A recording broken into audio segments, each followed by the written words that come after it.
오늘 그레고레오 6번째 시간으로 드디어 예수님의 재림에 대해서 살펴보게 되었습니다.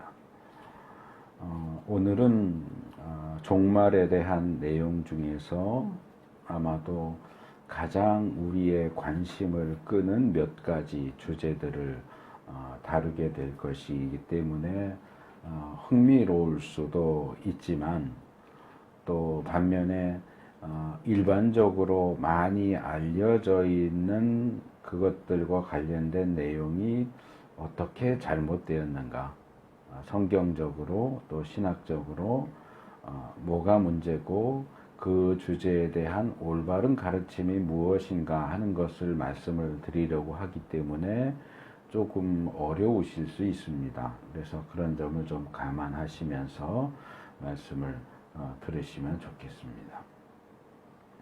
29절에 보면 예수님께서는 앞에 21절과 22절에 언급하셨던 세상 처음부터 이제까지 없었고 앞으로도 없을 큰 환난, 극심한 환난, 하나님께서 그 환난의 기간을 줄여주시지 않으면 선택받은 자들도 견뎌낼 수 없는 그 환난을 다시 언급하시면서 그 환난의 날들이 지난 뒤에 라고 말씀을 하십니다.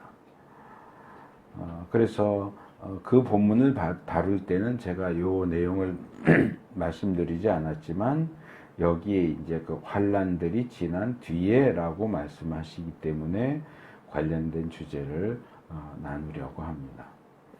지난번에도 아마 그 말씀을 드렸던 것 같은데 제가 중학생일 때 휴거라는 소설책이 번역돼 나왔어요. 아직도 기억나요. 그 제가 살던, 지금은 이제 헐고 없어진 그 집 안방 문이 이렇게 현관에서 들어가고 마루 있고 문 들어가면 문 왼쪽에 TV가 있었고 문 기둥 옆에 벽에 제가 이렇게 기대 앉아서 아마 TV를 보고 있었던 것 같은데 저희 어머니가 휴거책을 사오셨어요. 그래서 제가 받아서 그 자리에서 그 책을 한 번에 그 자리에서 다 읽었어요.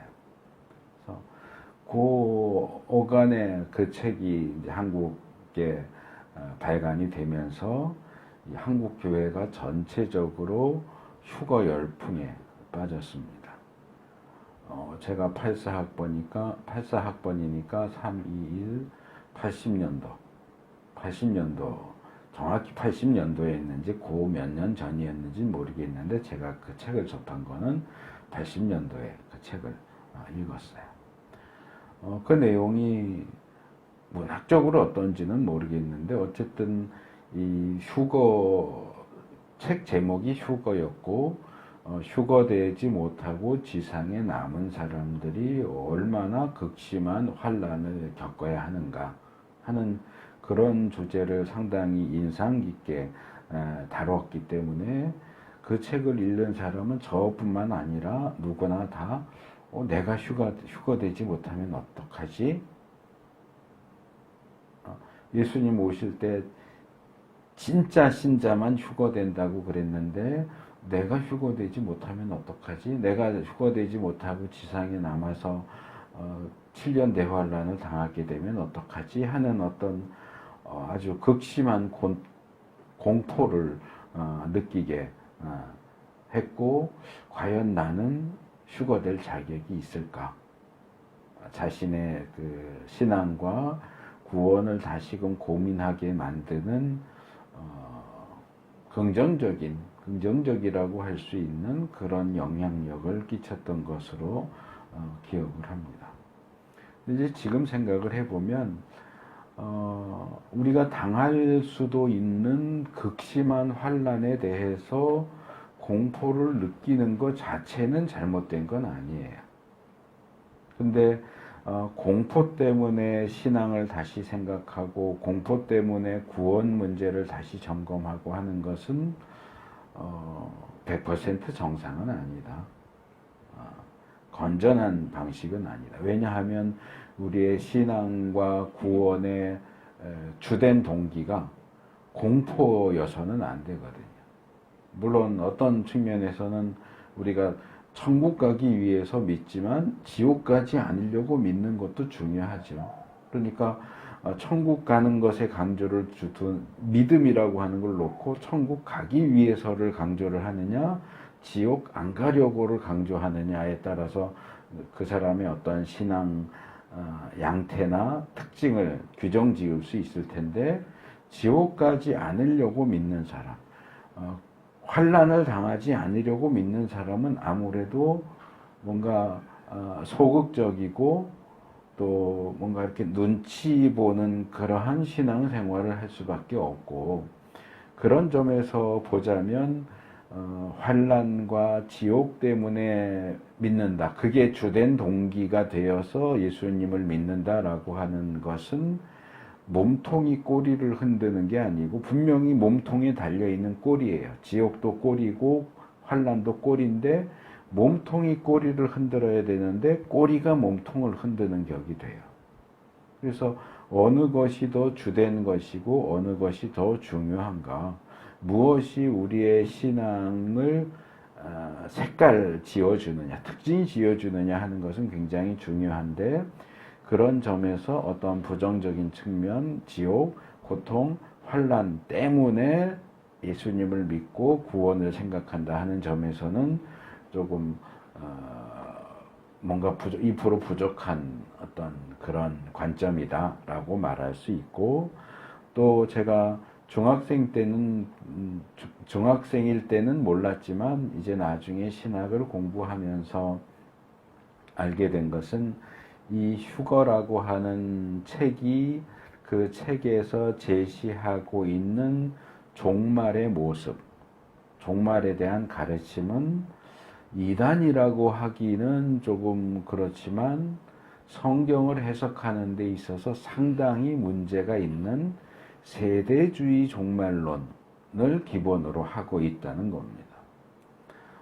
지금 세대주의 종말론을 길게 설명하기는 그렇고, 그 신학 사상을 세대주의라고 부르는 가장 중요한 이유는 뭐냐 하면, 이 세대주의를 주장하는 사람들은 인간 전체 역사, 인간의 창조부터 종말까지의 인간 전체 역사를 7개의 세대로 나눠요. 이 세대는 기간이라고 말할 수 있는데, 예를 들면 아담과 하와가 선악과를 따먹을 때까지의 그 에덴 동산은 무흠 세대, 모세가 활동하던 시들은 율법 세대, 예수님이 활동하던 시대는 복음 세대, 지금은 교회 세대고, 이제 앞으로 올 천년왕국 세대, 이런 식으로 이제 세대를 7개로 나누고, 그 7개의 세대에서 구원을 받는 방법이 다 다르다.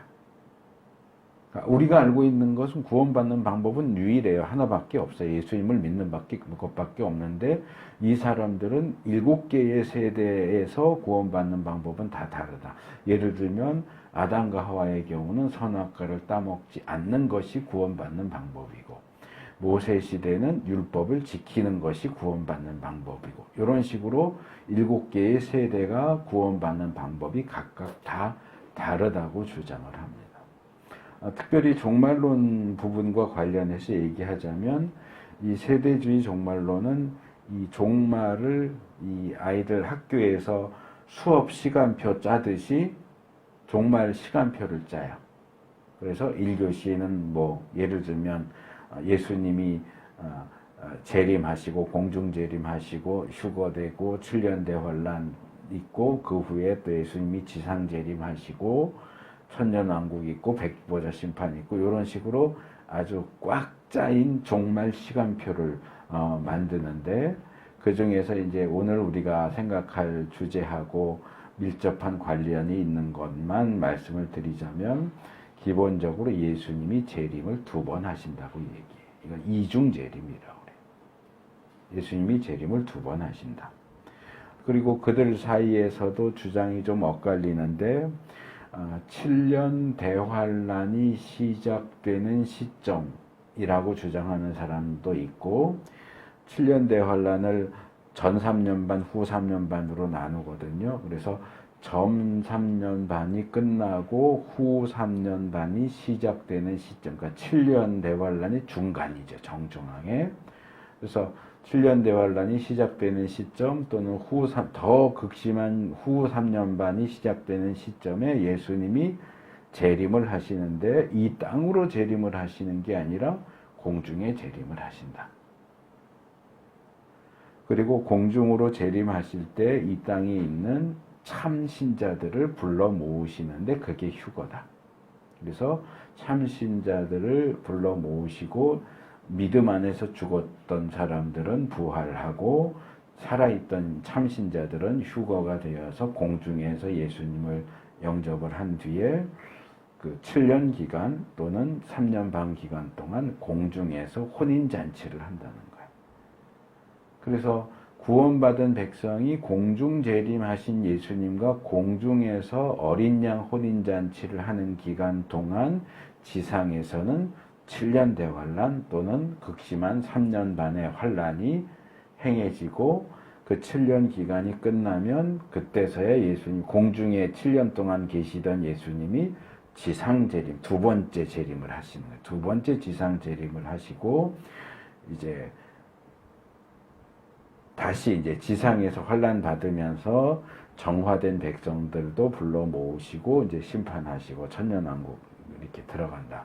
이렇게 이제 주장을 해요.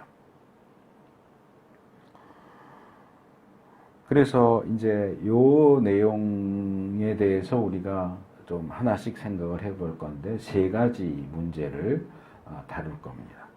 첫째는 과연 성경이 예수님이 두 번 재림하신다고 가르치느냐? 그들이 주장하는 이중 재림이 과연 옳으냐? 두 번째로는 예수님의 재림과 환란의 관계가 과연 그렇게 연결되느냐? 예수님이 재림하시면 선택된 특별한 참신자들만 휴거돼서 공중에서 잔치하고 휴거되지 못한 사람들은 지상에서 예수님이 재림하셨는데도 불구하고 일정 기간 동안 환란을 받는 그게 맞느냐? 세 번째로는 예수님의 그 상황에서 이제 이들이 얘기하는 휴거, 예수님 공중 재림하실 때 참신자들이 공중으로 들려 올라간다고 말하는 휴거가 과연 성경이 말하는 휴거가 그런 내용이냐? 이렇게 들어 올려서 공중에서 3년 반 내지는 7년을 공중에 머무르게 되는 그게 이제 휴거부터 이렇게 시작이 되는데 성경이 말하는 휴거가 과연 그런 거냐? 지금 제가 말씀드린 것이 한국 교회에 일반적으로 알려져 있는 세대주의 종말론이에요. 목사님들이 저희 총신 같은 경우도 세대주의 종말론 잘못됐다고 배우거든요. 그러면 설교할 때 세대주의 종말론은 잘못된 겁니다 라고 가르쳐요. 근데 실제로 종말론을 가르치는 내용을 들어보면 세대주의 종말론을 가르쳐요. 분별이 잘 안 되는 거죠, 자기들도. 그래서 제 생각엔 뭐 정확히 퍼센테이지를 낸 건 아니지만 한국 교회 안에서 가르쳐지는 종말론의 적게 잡아도 70%는 세대주의 종말론이에요.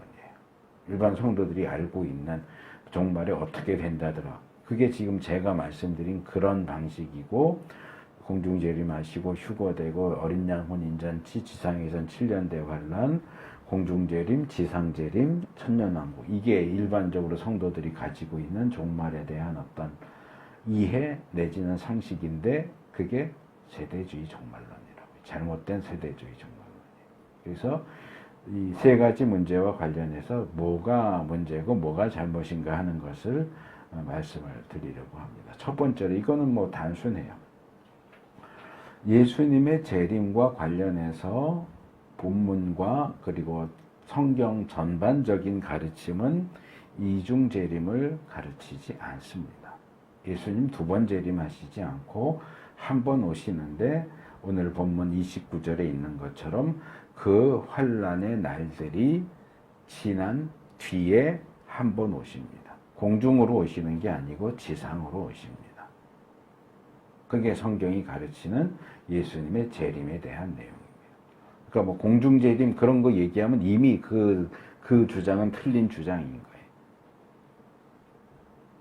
뭐 예수님 공중으로 오시고 공중에서 만난다면서요. 공중 얘기가 있는데 왜 공중 얘기하면 잘못됐다고.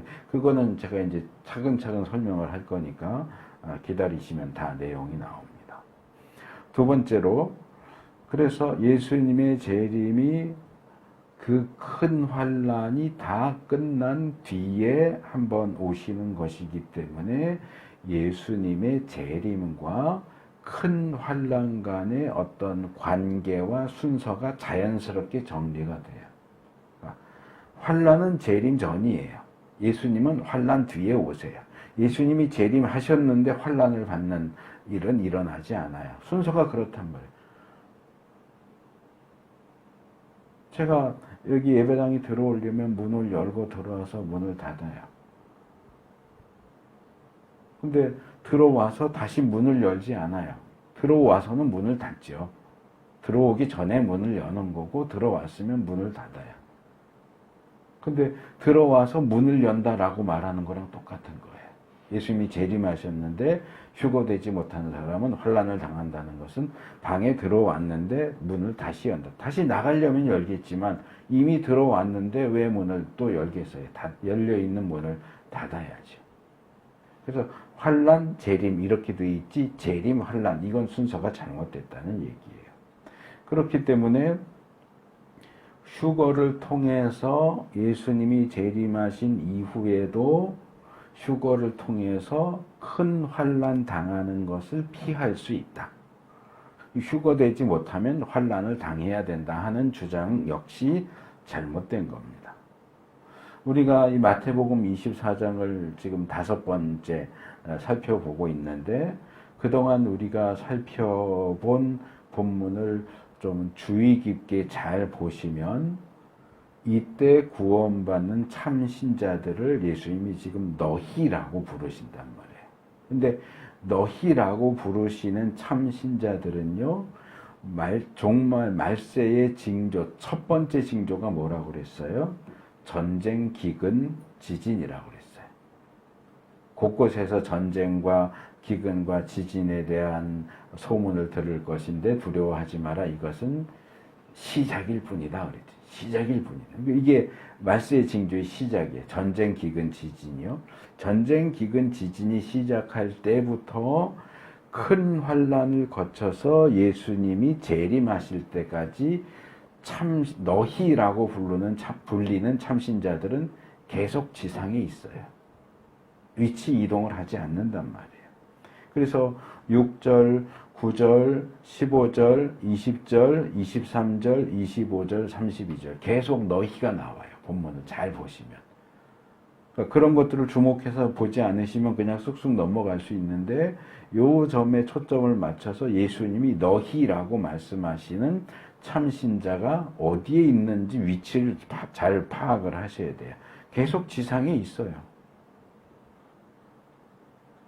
그리고 이 사실이 3번이나 직접적으로 지적됩니다. 13절, 그러나 끝까지 견디는 사람은 구원을 얻을 것이다. 22절, 그러나 받은 사람들을 위하여 하나님께서 그 날들을 줄여주실 것이다. 24절, 큰 환난 중에 거짓 그리스도들과 거짓 예언자들이 일어나서 큰 표징과 기적을 일으키면서 할 수만 있으면 선택받은 사람들까지도 홀릴 것이다. 자, 생각해 보세요. 말세의 큰 환난이 아니라면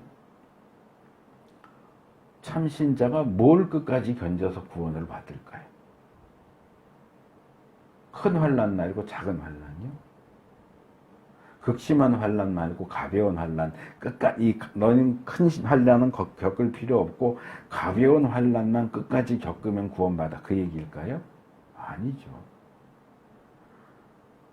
참신자들이 휴거를 통해서 환난을 피해 있을 수 있다면 하나님께서 굳이 그 큰 환난의 기간을 선택받은 자들을 위하여 줄여주셔야 하는 이유가 뭡니까? 선택받은 자들은 이미 공중에 올라가서 환난을 받고 있지 않는데 선택받은 자들을 위해서 환란의 기간을 줄이자. 선택받은 자들은 휴거돼서 공중에 있기 때문에 환란하고 상관이 없어요. 환란의 기간을 줄여주실 이유가 없어요. 그리고 선택받은 자들이 휴거를 통해서 이미 다 공중에 올라가 버렸다면 거짓 그리스도들과 거짓 예언자들이 큰 표징과 기적을 행하면서 홀리려고 하는 대상은 도대체 누구예요? 선택받은 자들을 홀린다고 그랬는데 선택받은 자들은 이미 공중에 올라가 있어요. 거짓 그리스도들과 거짓 예언자들은 지상에 있고요. 그럼 누구를 홀려야 돼요? 이런 구절들만 잘 차근히 살펴보고 생각해도 이게 말이 안 되는 거예요. 바울과 바나바가 신자들에게 이런 얘기를 했어요. 사도행전 14장 22절 우리가 하나님 나라에 들어가려면 반드시 많은 환난을 겪어야 합니다. 이 말은 지금 예수님이 말씀하시는 종말에 대한 가르침하고 무관하지 않습니다. 성경이 가르치는 올바른 방식은 참 신자는 큰 환난을 끝까지 견딘 후에 구원을 받는다는 거예요. 그래서 이거는 허황된 꿈이에요. 내가 정말 잘 믿으면 예수님 공중 재림하실 때 휴거돼서 환난을 거치지 않을 거야. 아니요. 그런 건 없어요. 성경은 그런 거 가르치지 않아요. 예수님 재림은 환난 뒤에 오신단 말이에요. 셋째로 그렇다면 이들이 얘기하는 휴거는 도대체 뭐야? 사실 이 휴거라는 단어는 성경에 나오지 않습니다.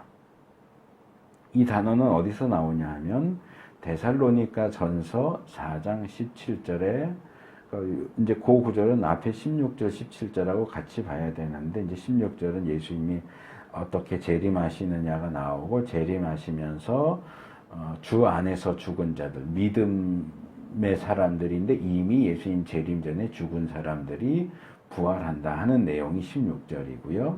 17절은 죽은 자들이 부활하고 살아있는 참신자들.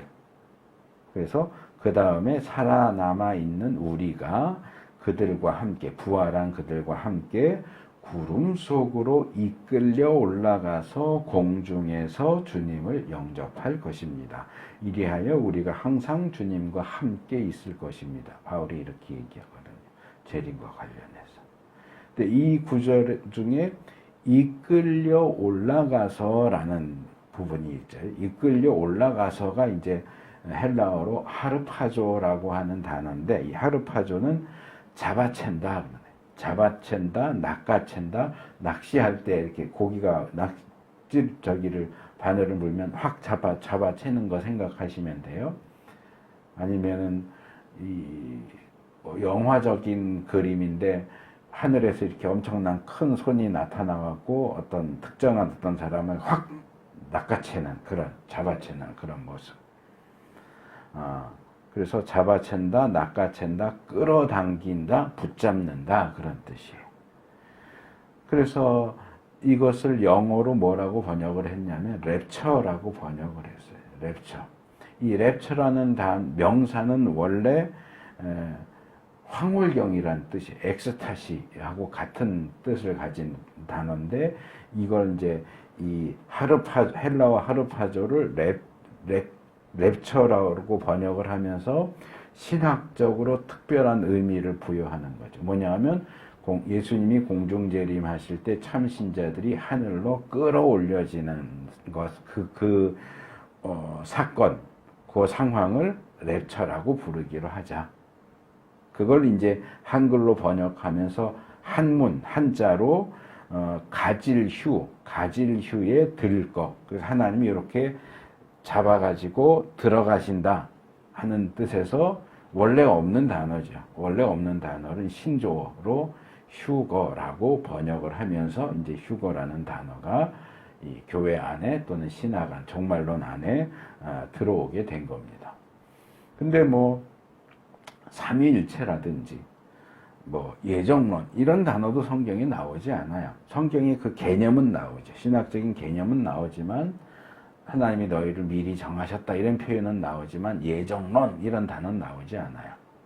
아버지와 나는 하나, 아버지와 아들과 성령 이런 표현은 나오지만 삼위일체 이런 용어는 나오지 않아요. 이건 이제 나중에 훨씬 나중에 만들어진 용이 휴거랑 비슷한 방식으로 만들어진 용어인데 성경에 나와 있는 개념을 그걸 표현할 길이 없으니까 어쩔 수 없이 새로운 용어를 만들어서 표현하는 것 자체는 잘못된 건 아니에요. 그러니까 우리가 삼위일체 용어 쓰면 안 돼. 성경에 없는데 왜 삼위일체 예정론 이런 용어를 써? 양성론 이런 용어 쓰면 안 돼. 이렇게 하지 않는 것처럼 휴거라는 용어 자체를 우리가 잘못됐다고 말할 필요는 없어요.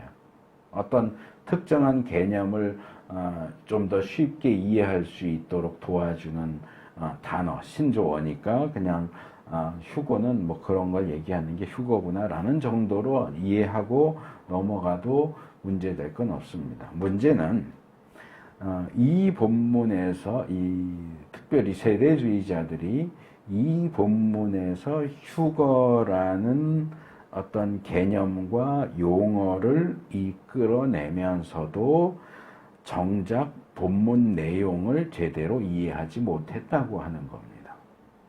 그러니까 휴거 용어는 문제가 될 게 없는데 세대주의자들이 휴거를 설명하는 방식, 그 설명하는 내용에는 문제가 있다는 거예요. 용어 자체는 우리가 문제 삼을 필요가 없지만 조금 전에 제가 이 데살로니가전서 4장 17절 소개하면서 앞에 16절 내용을 간단하게 소개했지만 예수님이 재림하시면 죽은 신자들, 이전에 죽은 신자들이 먼저 대거 부활합니다. 신자들이 부활하는 거예요. 죽은 신자들이 부활하고 그 다음에 살아있는 신자, 이제 둘 다 참된 신자죠. 가짜 신자 말고 참된 신자들이 죽은 신자들은 부활하고 살아있는 신자는 휴거가 돼요. 이끌려 올라가서 함께 이제 한 무대기로 공중으로 끌어올려서 저기 하나님의 나라로부터, 이건 이제 물리적인 개념은 아니지만 예수님의 재림이 영적으로만 이루어지는 게 아니니까 영적인 세계에서 오셨지만 이 지구에 도착하실 때는 물리적인 모습으로 오시잖아요. 구름 타고 오신단 말이에요. 물리적으로 이 지구에 접근해 오시는 예수님을 공중에서 만나는 거예요. 이끌려 올라가서 공중에서 주님을 영접하고 그 영접한 주님과 항상 함께 있는다 이렇게 돼 있죠. 그렇다면 세대주의에서 말하는 대로라고 한다면, 그리고 거기에 근거해서 이 본문을 읽는다면 예수님이 공중으로 재림을 하시고 지상에 있는 죽었던 신자들, 살아있는 신자들이 공중으로 끌어올려져서 공중에 예수님을 영접하면 거기서 항상 같이 있어야 돼요. 7년만 있으면 안 되고 그냥 세세무공토록 영원토록 공중에 있어야 돼요. 왜? 영접하고 항상 함께 있을 거라고 그랬잖아요. 거기 지상으로 내려온다는 말이 어디 있어요? 근데 그걸 뒤집으면 과연 예수님은 그렇게 지구, 땅, 지상이 아니고 공중에 계속 계시려고 재림하시는 걸까? 요한계시록에 계속 나오잖아요. 새 하늘과 새 땅. 그럼 예수님은 새 하늘만을 위해서 오시는 거고 새 땅은 필요 없는 건가? 그러면 요한계시록이 나오는 새 땅은 다 지워야 돼요? 새 하늘만 예수님의 관심사고 예수님이 계속 계시는 곳은 하늘이에요? 공중이에요? 그건 아니죠. 더 기본적인 문제. 그러면 성도들이 구름 속 공중으로 이끌려 올라가는 목적이 뭐예요?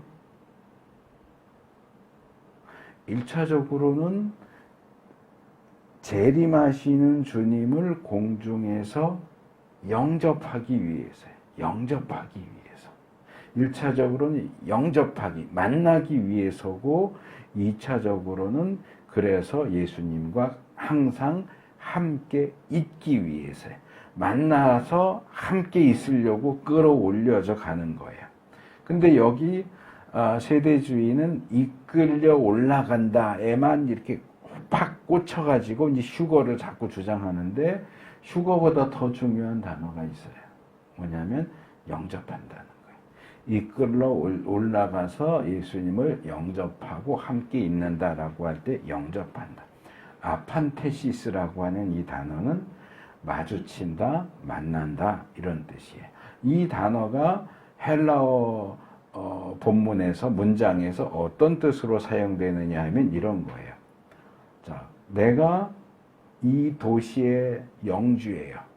그런데 왕이 내가 다스리는 도시를 시찰하려고 방문을 해요.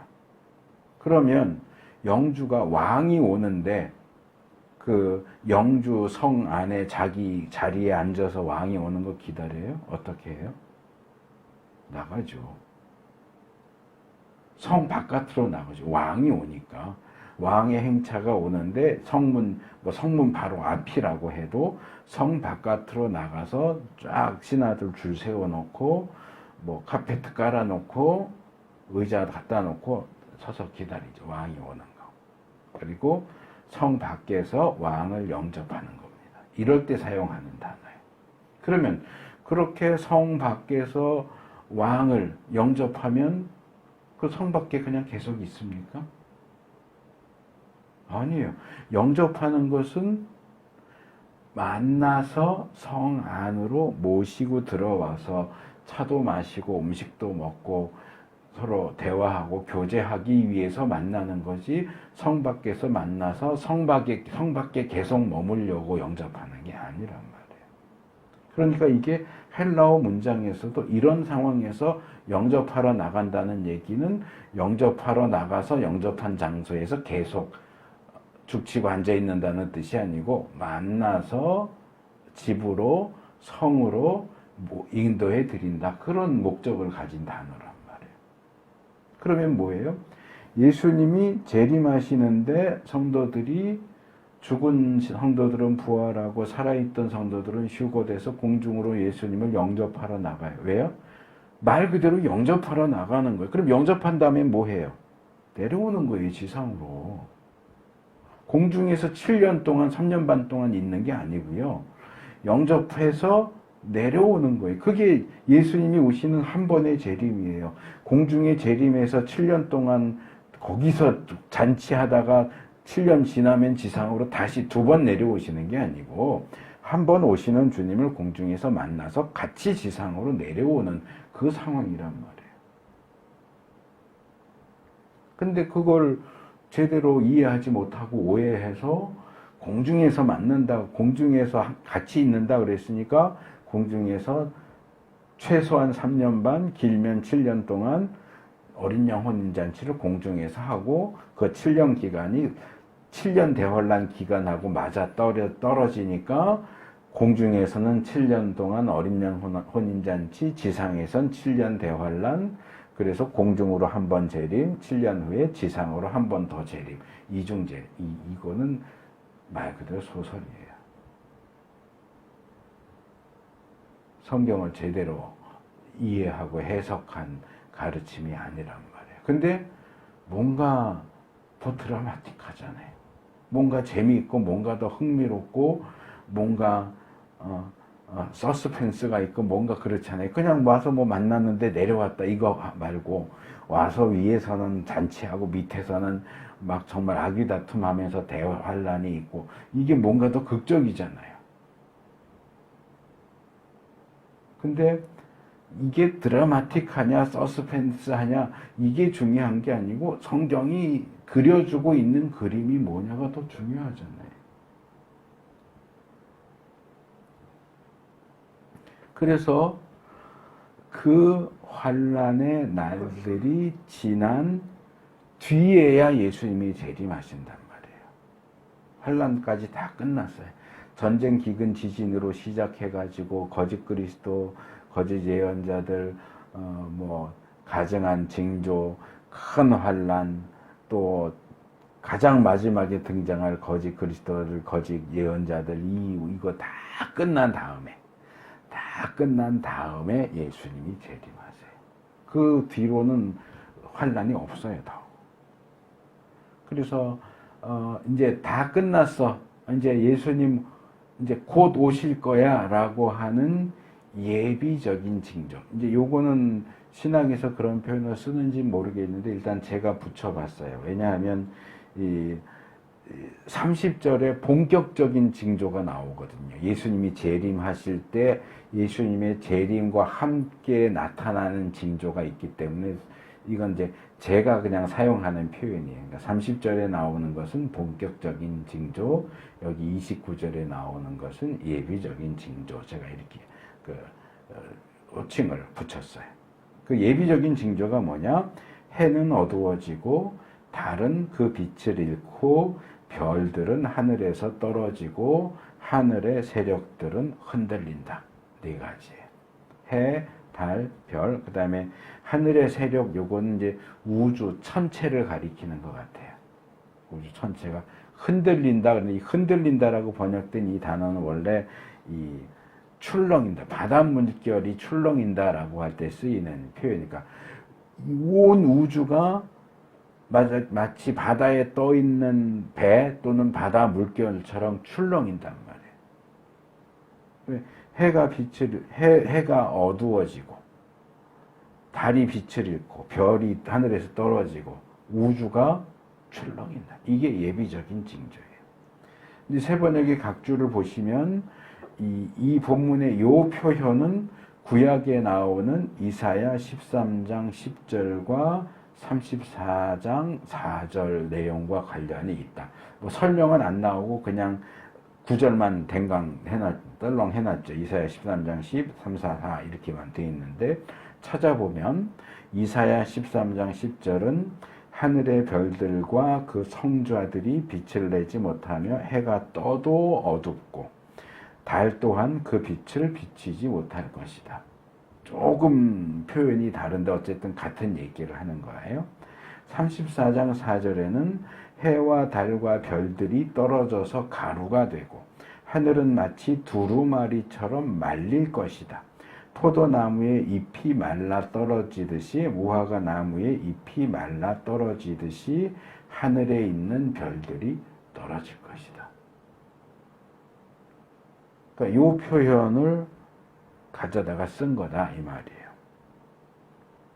언제 제가 그 말씀을 드렸는데 요한계시록을 제대로 해석하려면 요한계시록 앞에 나와 있는 책들 구약부터 해서 신약까지 그 내용들을 다 제대로 이해해야 그리고 난 후에야 비로소 요한계시록을 제대로 해석할 수 있게 된다 그랬어요.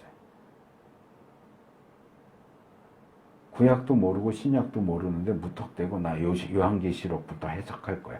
그러면 100%, 200% 잘못 갈 수밖에 없어요. 왜냐하면 이게 건물을 쌓는 거하고 비슷해서 1층 쌓아야 그 위에 2층 쌓고 3층 쌓고 66층을 쌓는데 기초도 안 파고 1층, 2층, 10층도 안 쌓고 나 66층부터 쌓을 거야 하는 거랑 똑같은 거예요. 그리고 덧붙여서 말하자면 특별히 이 요한계시록은 우리는 계시록이라고 그러고 카톨릭은 묵시록이라고 그러는데 이게 문학 장르로 말하면 묵시문학이라는 거예요. 묵시문학. 아포칼립스라고 하는 묵시문학이라고 하는 특별한 장르. 신약에서는 묵시문학이 요한계시록 하나밖에 없어요. 이제 구약에는 묵시문학이 몇 개가 있어요. 책 전체가 다 그런 건 아니지만 그런 같은 주제를 다루는 책이 뭐 예를 들면 스가랴서, 다니엘서 또는 이사야서 아까 제가 읽어드린 이사야서에 나오는 그 표현 그게 묵시문학적인 표현이거든요. 그러니까 요한계시록은 책 전체가 묵시문학이지만 구약의 묵시문학은 책 하나가 묵시문학적인 책인 건 없고 주로 선지서들 중에 묵시문학적인 글들이 이제 포함되어 있는 것을 볼 수 있습니다. 그래서 묵시문학은 묵시문학으로 해석을 하고 이해를 해야지 다르게 하면 이해가 안 돼요. 이해를 쉽게 이해할 수 있도록 제가 예를 들자면 이런 거예요. 우리가 너무나도 잘 알고 있는 새야 새야 파랑새야 녹두밭에 앉지 마라.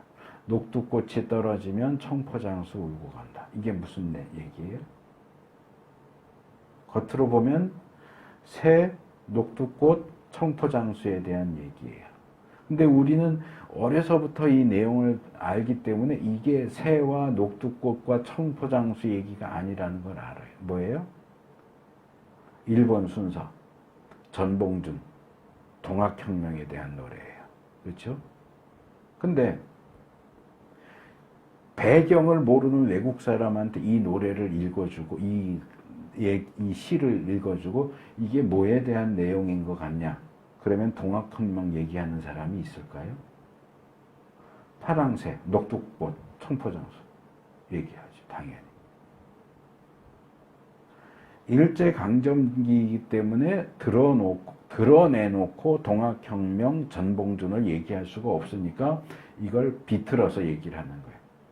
파란색 제복을 입은 일본 순사를 파랑새라고 하고 동학혁명에 중요한 역할을 했던 전봉준을 녹두꽃이라고 얘기하고 동학혁명 내지는 동학혁명과 관련된 민중들을 청포장수로 노래한 거죠. 묵시문학이 그런 식이에요. 예를 들면. 그러니까 쓰여져 있는 문구만 봐가지고서는 아무리 정말 눈이 뚫어져라 그 본문을 봐도 파랑새가 일본 순사인 거 본문을 통해서 몰라요. 녹두꽃이 전봉준인 거, 청포장수가 동학혁명인 거 아무리 본문을 뚫어져라 쳐다봐도 그건 알 수가 없게 돼 있어요. 마찬가지로 묵시문학적인 표현도 마찬가지. 지금 본문에도 나와 있고 이사야 9절 2개도 읽어드렸지만 뭐 해가 어두워지고 달이 어두워지고 별이 떨어지고 해, 달, 별이 떨어지고 전 우주가 출렁이고 이거는 아무리 본문을 들여다봐도 이게 무슨 소리인지 알기가 어려워요. 왜? 그건 묵시문학에서 사용하는 뭐라 그럴까 상투적인 문구 표현, 관용적인 표현이기 때문에 묵시문학에 대한 이해가 없으면 묵시문학적인 표현은 쓰여져 있는 문구만 봐가지고는 그게 뭘 얘기하는 건지 알아듣기가 어렵다는 겁니다. 그래서 그냥 좀 쉽게 말하면 저는 이렇게 우리가 성경을 읽으면서 묵시문학적인 표현을 접하게 될 때는 거기에 대해서 꼬치꼬치 캐묻기보다는 그냥 두리뭉실하게 아 그렇구나 하고 넘어가는 게 지혜롭다고 생각을 합니다. 뭐 이렇게 표현하면 뭔가 이렇게 대충 설렁설렁 넘어가려는 듯한 그런 느낌을 받으실 수도 있지만 그런 의도가 아니고 묵시문학적인 표현이라고 하는 것은 원래 그렇다 하는 얘기를 하는 거예요. 자, 이 구절을 보면서 해와 달이 어떻게 어두워져?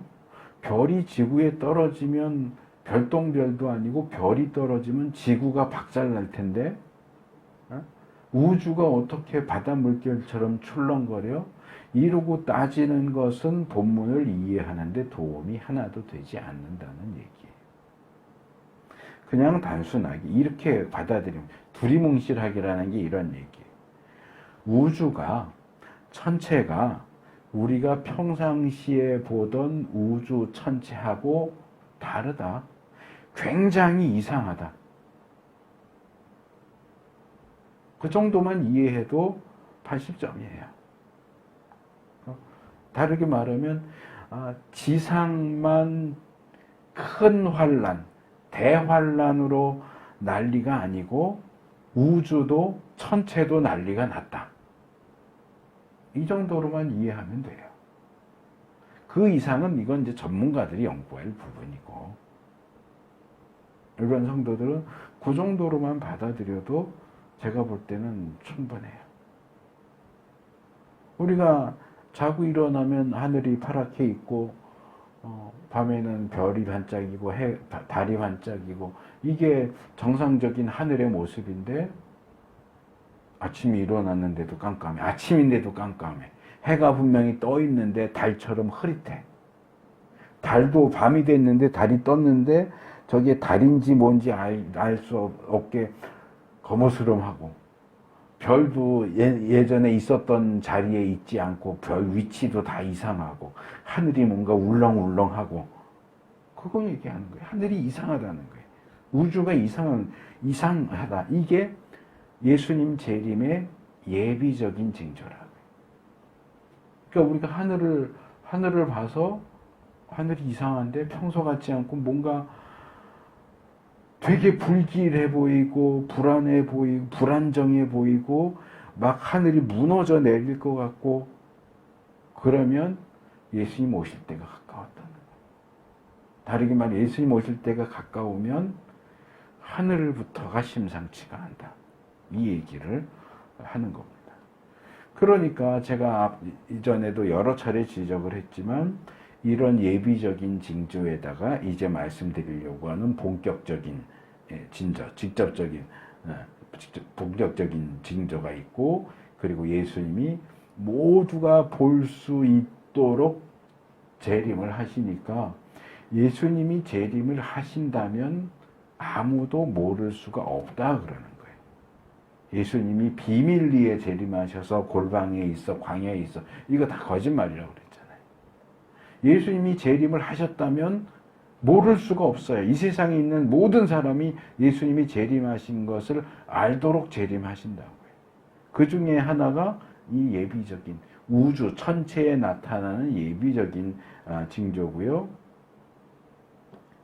그리고 본격적이고 직접적인 징조가 이제 30절에 나오는데 여기 상반절에 이렇게 돼 있죠. 그때에는 뭐예요? 우주 천체가 이상한 현상을 나타낼 때에 인자가 올 징조가 하늘에서 나타납니다. 그러니까 인자가 올 본격적인 징조가 제가 여기다 괄호해서 넣을 수 있다면 이렇게 말할 거예요. 인자가 올 징조가 본격적으로 하늘에서 나타나요. 이 본격적인 예비적인 징조도 하늘과 관련돼 있고 본격적인 징조도 하늘과 관련돼 있어요. 왜요? 예수님이 하늘에서 오시니까. 이건 마치 이렇게 무슨 시상식 같은 데서 이제 주인공이 등장할 때 무슨 빵파레 울리는 거하고 비슷하게 보이는데 이제 그 내용이 하반절에 나와요. 인자가 큰 권능과 영광에 쌓여 하늘 구름을 타고 오는 것을 보게 될 것이다.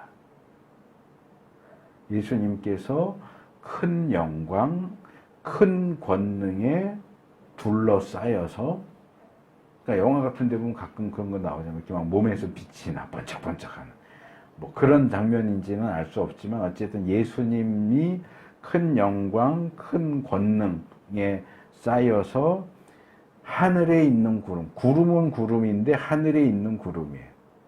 그 구름이 그럼 하늘에 있지 땅에 있나? 그러니까 저 높은 데 있는 구름이라는 거겠지. 저 위에서부터 우리가 잘 보이지 않는 저 까만 점 같은 건데 이렇게 보니까 구름이야. 그 구름을 예수님이 타고 계시는 거예요. 하늘 구름을 타고 오시는데 이 본문에서는 나오는 영광, 권능, 구름은 말하자면 이제 등장하시는 주인공인 예수님에게 초점을 맞추도록 하는 어떤 배경, 조명 같은 스포트라이트 같은 예수님께 빛이 딱 가서 거기에 눈이 가게 만드는 그런 장치예요. 예수님이 초림하실 때는 소리 소문 없이 조용하게 몇몇 사람들만 알게 오셨는데 재림하실 때는 온 세상 사람들이 누구도 아무도 모를 수가 없도록 정말 떠들썩하게 오신다는 거예요. 본문은 제한적으로 영광, 권능, 구름 뭔가 조금 적극적이지 않아 보이는, 뭔가 좀 소극적이고 수동적인 것처럼 보이는 표현들이 사용됐지만, 아까 제가 소개했던 데살로니가 전서 4장 16절을 보면 예수님의 재림 장면을 이렇게 얘기해요. 주님께서 호령과 천사장의 소리와 하나님의 나팔 소리와 함께 친히 하늘로부터 내려오신다. 이 영광, 권능, 구름은 주로 시각적인 것과 관련된 표현이라면 데살로니가전서에 있는 건 주로 청각적인 표현들이 나오죠. 호령, 큰 소리요. 천사장의 소리. 천사장이 뭐라고 소리칠까요? 아! 그러고 소리칠까요? 주님 오신다! 그러고 소리치겠죠. 물러거라! 옛날 뭐 사극 같은 데 보면 대관, 고관대작이 지나가면 물러거라 그러잖아요. 천사장이 예수님 재림하시는데 천사장이 외칠 소리가 그거밖에 더 있어요? 예수님 재림하신다. 예수님 오신다. 그것도 소리. 그 다음에 나팔. 하나님의 나팔 소리라는 것은 성경에서 이 하나님의가 붙으면 최상급으로 사용되는 경우가 가장 큰, 가장 좋은 나팔 소리. 전에도 한번 말씀드렸던 것 같은데, 제가 예전에 몸 괜찮았을 때 그 선교단에서 연주회 할 때 한번 제가 솔로를 했던 적이 있는데, 합창단 뒤에 이렇게 서고 앞에 나와 섰는데, 관현악, 정식 관현악은 아니고 몇 개만 했었는데, 첼로를 제 뒤에서 첼로를 하는데요. 첼로 이렇게 켰는데 제 뱃속이 우웅 하고 울려요. 첼로는 통이 크잖아요. 바이올린 하면 그렇게 뱃속이 울릴 정도로 소리가 안 들리는데, 이 첼로가 워낙 크다 보니까 윙 하면 제 이 뱃속이 윙 하고 울려요.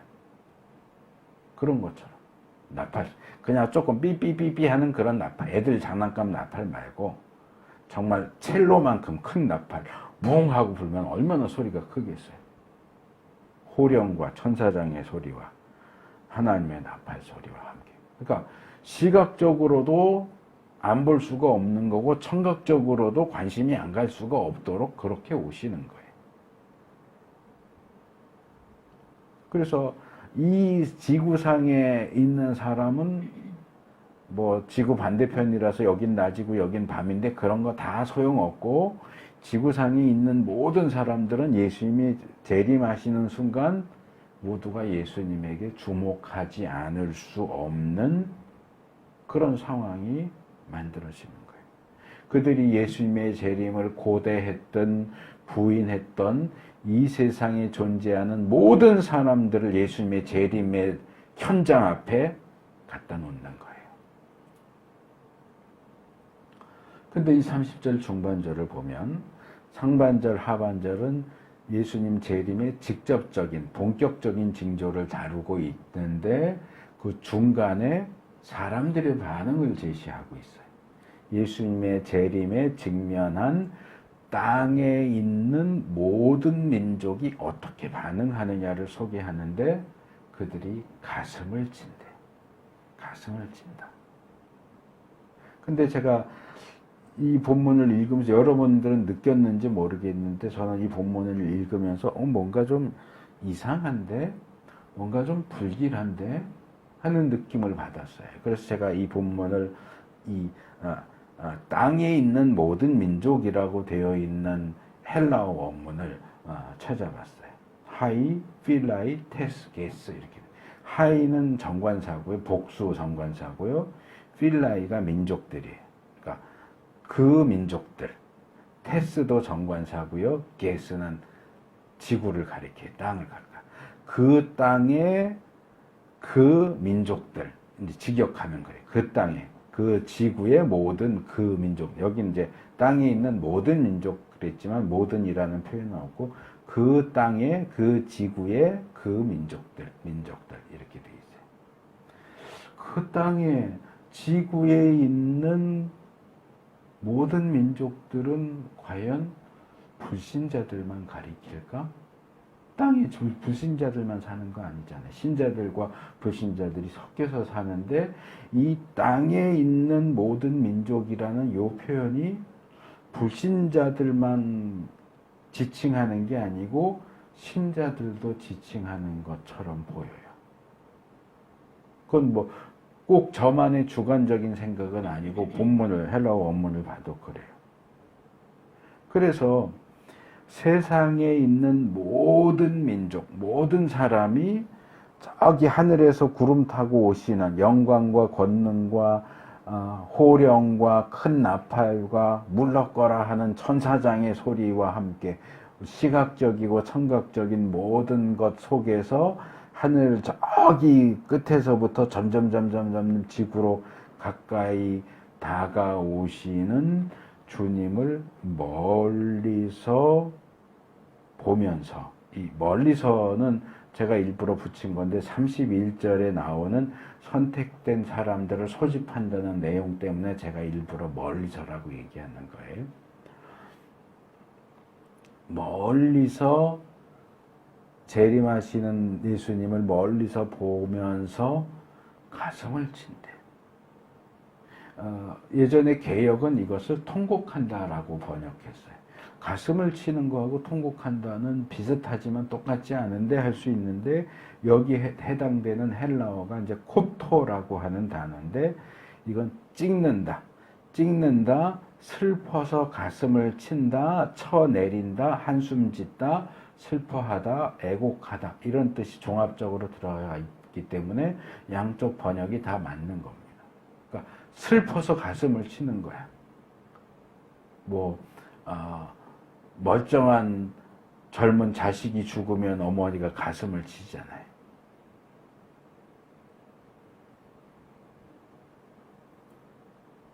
그래서 일단 불신자들이 그동안 자기가 부인하고 배척하고 조롱하고 모욕했던 그 예수님의 재림을 목격하면서, 야, 아프주사 이거 잘못됐구나, 나 큰일 났구나 하면서 후회하고 자책하는 의미에서 가슴을 치면서 통곡한다 하는 것은 이해가 어렵지 않습니다. 비슷한 장면이 이제 이사야 2장 10절이나 요한계시록 6장 15절에서 17절에 같은 그런 모습을 그려주고 있는 것을 볼 수 있어요. 그동안 기독교도 제대로 이름도 안 불러줬어요. 기독교라고도 안 하고 개독교라고 그랬죠. 개독교라고 그러고 그리스도인들 박해하고 함부로 대하고 함부로 말하고 못되게 구는 그런 인간들을 보면서 야, 니네들 나중에 보자. 예수님 재림하실 때도 지금처럼 말하고 지금처럼 행동할 수 있는지 두고 보자. 지금처럼 그렇게 못되게 굴 수 있는지 두고 보자. 내가 너랑 싸우기 싫어서 그냥 가는데 너 두고 보자. 그런 마음을 품을 때가 종종 있잖아요. 본문이 바로 그 순간을 묘사하는 거예요. 정말 사이다 같은 내용이죠. 그 아나무인으로 못되게 굴던 그 불신자들이 진짜로 재림하시는 예수님 앞에서 가슴을 치는 거예요. 아우, 나는 큰일 났구나. 나는 죽었다. 망했다. 그때 말 좀 들을 걸. 근데 이미 여러 차례 말씀드린 것처럼 죽기 전에, 그리고 예수님 재림하시기 전에 예수님을 믿어야지. 죽고 난 다음에 진짜 천국 지옥이 있었네. 예수님 재림하신 거 보면서 진짜 예수님 재림하시네. 그럼 나 이제부터 예수님 믿을게요. 그거 안 돼요. 때는 늦으리예요. 안 돼요. 버스 떠났어요.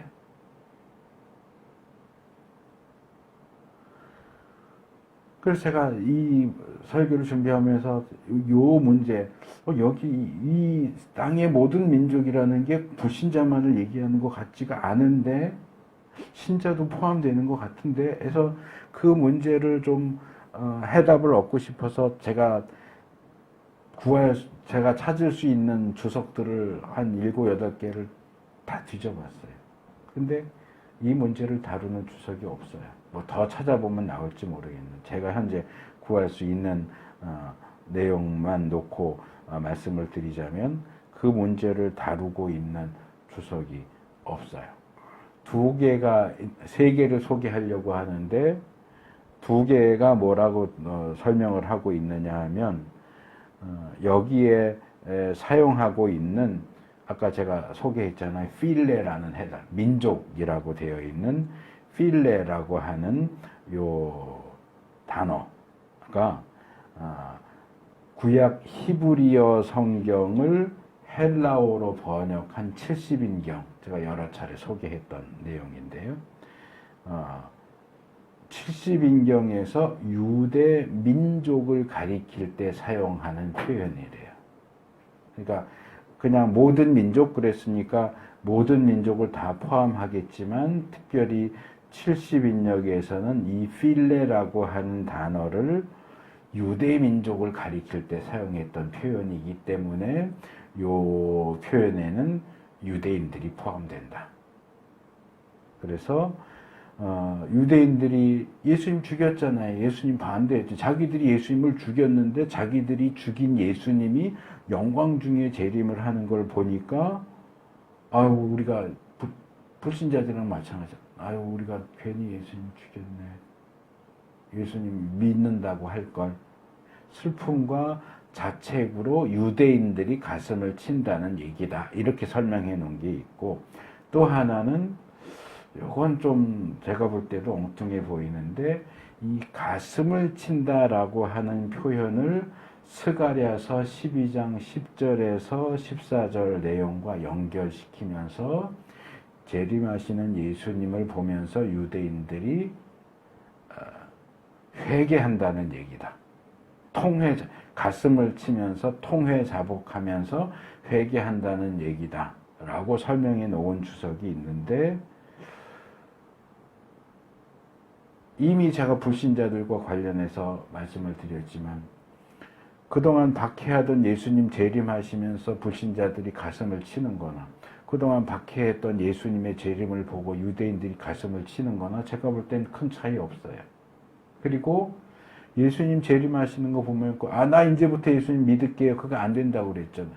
그럼 유대인은 가능할까요? 유대인은 그동안 내가 예수 박해했는데 예수가 재림하는 거 보니까 나 이제부터 예수 믿을게요. 그러면 일반 불신자들은 안 되는데 유대인들은 될까요? 아니요. 유대인들도 안 돼요. 그러니까 그 설명은 아니라고 봐요. 저는. 하나는 본문을 설명하는데 조금 방향을 다르게 이제 목사님들이 가끔 인용하시는 매튜엘리라는 영국의 주석가 좀 옛날 분인데 그분이 이렇게 설명을 했어요. 그러니까 불신자들은 그래서 이제 슬퍼하고 통곡한다.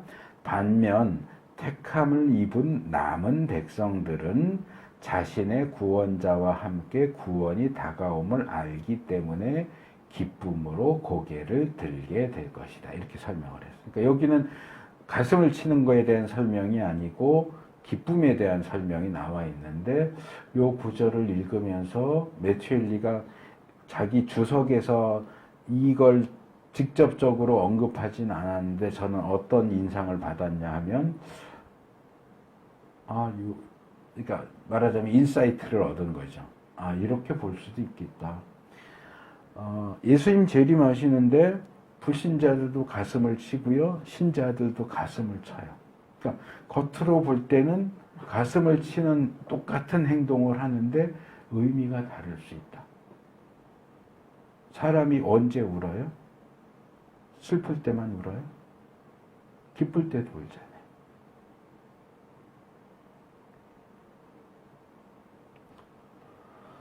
제가 아까 찬송 부르다가 이 부분 생각이 나서 울컥해서 찬송을 잘 못했는데 불신자들은 재림하시는 주님을 목격하고 큰일 났다. 난 망했다. 난 이제 죽었다. 하는 의미에서 가슴을 친다면 신자들은 왜 가슴을 칠까요?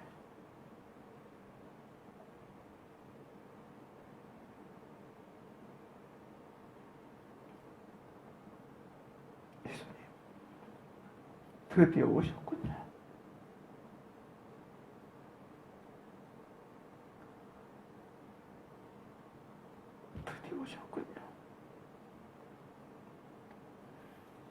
손양원 목사님, 오 주여 언제나 오시렵니까? 예수님 언제 오실지 그렇게 기다렸는데 드디어 오셨군요.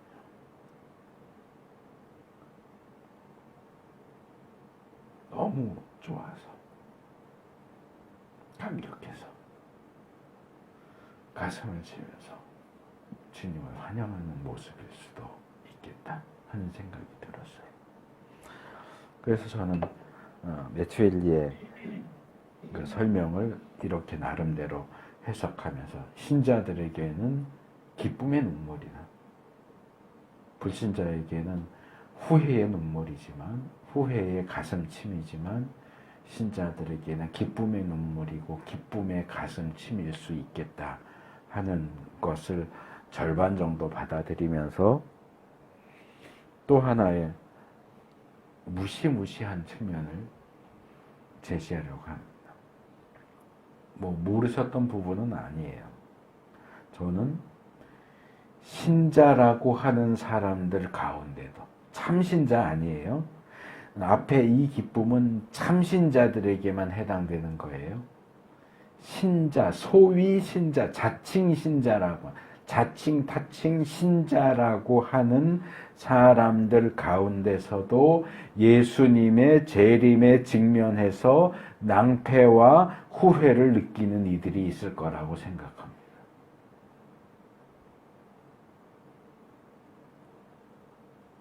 신자예요. 교회 다녀요. 근데 재림하시는 예수님을 보면서 불신자들하고 똑같이 아유, 나 큰일 났구나. 나 망했구나 하는 사람이 있을 거라고요. 소위 말하는 포스라는 게 있잖아요. 어떤 강한 사람 앞에, 정말 대단한 사람 앞에 가면 왠지 주눅 들고 그 사람한테는 말도 함부로 하면 안 될 것 같고 거짓말하면 안 될 것 같고 이런 것처럼 재림하시는 예수님 앞에서 그동안은 내가 정말 예수 믿는다고 나 구원받았다고 큰소리 떵떵 쳤는데 정작 재림하시는 예수님 앞에 서니까 그게 뻥이었다는 사실을 스스로 깨닫는 거죠. 난 아니었구나. 난 가짜였구나.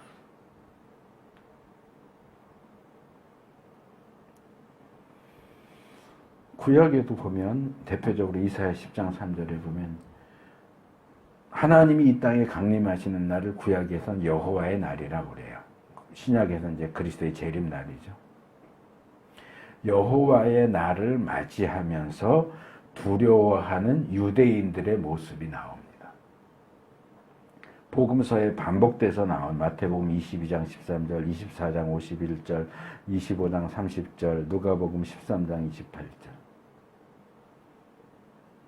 그들을 쫓아내라. 그들이 바깥 어두운 데로 쫓겨나서 슬피 울며 이를 갈미 있으리라. 누군데요?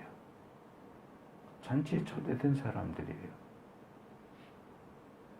잔치와 관련 없는 사람들이 아니고 잔치 자리에 있었던 사람들이 쫓겨나는 거란 말이에요. 바울이 두 번이나 반복해서 고린도전서 6장 9절에서 10절, 15장 50절에서 불의한 사람들, 살과 피, 썩을 것은 하나님 나라를 유산으로 얻지 못한다라고 경고하는 대상이 불신자인가요? 아니에요. 고린도 교인들을 향해서 얘기해요. 너 교인이라고 말하는데 구원받았다고 그러는데 예수 믿는다고 하면서도 불의를 행하는 자들, 육에 속한 자들, 썩을 것을 여전히 갖고 있는 사람 하나님 나라 들어갈 수 없어.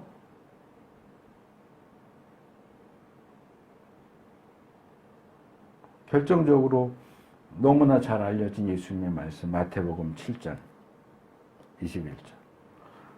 나더러 주님 주님 하는 사람이라고 해서 다 하늘나라에 들어가는 것이 아니다. 하늘에 계신 내 아버지의 뜻을 행하는 사람이어야 들어간다. 내가 내 입으로 예수님, 주님, 주님, 나 예수님 믿어요. 예수님 사랑해요. 내가 교회 다닌 지 얼마나 됐는데요. 내가 교회 직분이 뭔데요. 나 교회 소속됐고 나 세례도 받았고 예수님 영접 기도도 했고 헌금도 했고 구제도 했고 봉사도 했고 직분도 맡았고 이것저것 하고 뭐 단기 선교도 가고 이랬는데 그게 우리의 구원을 확증해 주지 못한단 말이에요. 믿음도 필요 없고 영접 기도도 소용없다 그 얘기를 하는 게 아니에요. 야고보가 야고보에서 4번이나 반복해서 강조하듯이 믿음의 행함이 따르지 않으면 그 자체만으로 죽은 거다. 그건 죽은 믿음이다. 죽은 믿음은 우리를 구원해 줄 수 없다. 너 입으로만 믿음하고 행동으로는 그 믿음에 합당한 거 하나도 안 하는데 그게 널 구원해 줄 것 같으냐? 너 구원 못 받아. 예배 시간에 그 자리에 와 앉아있으면 구원 받는다고 생각해? 와서 앉아있기만 해봐야 소용없어. 하나님을 예배해야지. 하나님을 경외해야지. 하나님 경외하는 마음은 없고 하나님 무시하고 함부로 대하고 지 하고 싶은 거 마음대로 하고 하나님을 경멸하는 사람을 하나님이 존중해 줄 것 같아?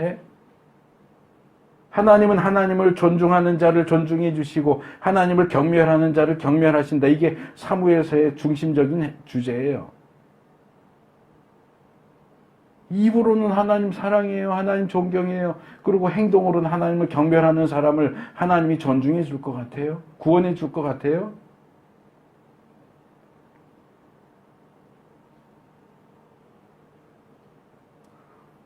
사랑은 움직이는 거야. 그런 표현, 그런 말이 있었듯이.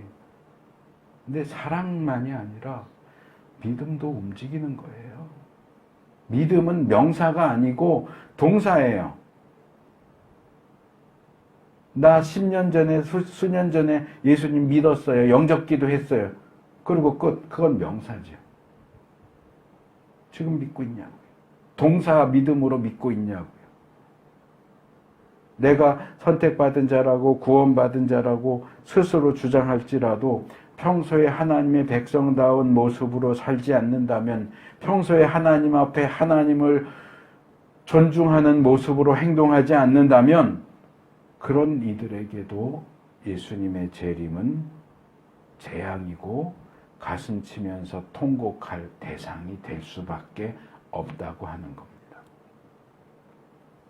그 사람의 믿음이 살아서 꿈틀꿈틀 움직이는 사람만이 예수님의 재림을 기쁨으로 맞이할 수 있는 겁니다. 구원받는 믿음에 합당하게 생각하고 행동하고 말하셔야 됩니다. 하나님이 다 보고 계십니다.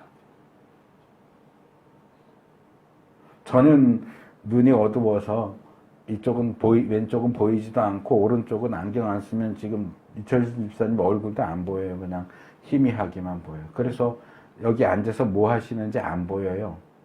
하나님도 안 보일까요? 예배 드리는 그 자리 그 시간에 와 앉아서 예배를 드리는지 딴짓을 하는지 하나님은 모르실까요?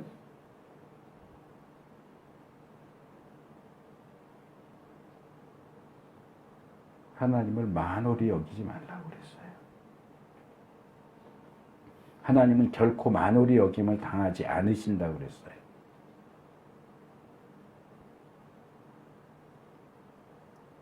참 신자들이 재림하시는 주님을 보면서 하나님, 예수님 드디어 오셨군요. 가슴을 치면서 드디어 오셨군요 하듯이 어쩌면 하나님도 요놈 너 그동안 내가 가만 놔뒀더니 지 멋대로 찍고 까고 불고 내 이름 팔아가면서 믿는다고 그러고 구원받았다고 그랬지 넌 내가 드디어 너 때려줄 기회가 왔다 그러고 오실지도 몰라요. 마지막 31절 재림하신 예수님께서 가장 먼저 하시는 일 자기 천사들을 큰 나팔소리와 함께 보내셔서 하늘 이 끝에서 저 끝까지 사방에서 온 세상에서 자신이 선택한 사람들을 가까이 불러 모은. 그래서 제가 아까 멀리서 그런 거예요. 예수님 재림하는 걸 멀리서 본다. 예수님 가까이는 누가요? 선택된 사람들만 예수님 가까이 오는 거예요. 이 소집 장면이 휴거 장면하고 비슷하잖아요. 나팔소리, 천사가 오고 예수님 재림하시면서 불러 모은다. 근데 이 휴거가 제대로 된 휴거예요. 공중재림해서 뭐 공중에서 7년 대활로 7년 혼이냐, 이게 제대로 된 휴거가 아니고 이 휴거가 제대로 된 휴거예요. 그래서 공중에서 만나서 지상으로 내려와서 함께 있게 되는 거죠. 그래서 성경이 얘기하는 이 소집, 이 휴거는 환난 이전이 아니라 환난이 끝난 후에 예수님의 한 번의 재림과 함께 일어나는 겁니다. 오늘 예수님의 재림, 특별히 휴거와 관련된 내용들을 살펴봤습니다. 성경이 가르치는 올바르고 건전한 종말론을 배워서 아셔야 됩니다. 흥미 위주의 잡다하고 허황된 내용을 추종하지 않도록 조심하셔야 됩니다. 예수님의 재림이 우리 개개인에게 기쁨이 아니라 통곡의 원인이 될 수도 있다는 사실을 명심하셔야 됩니다.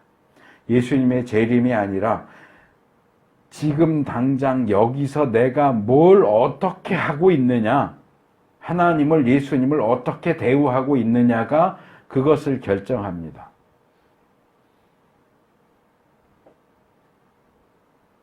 방심하시면 안 됩니다. 나태하시면 안 됩니다. 하나님을 가볍게 여기시면 안 됩니다.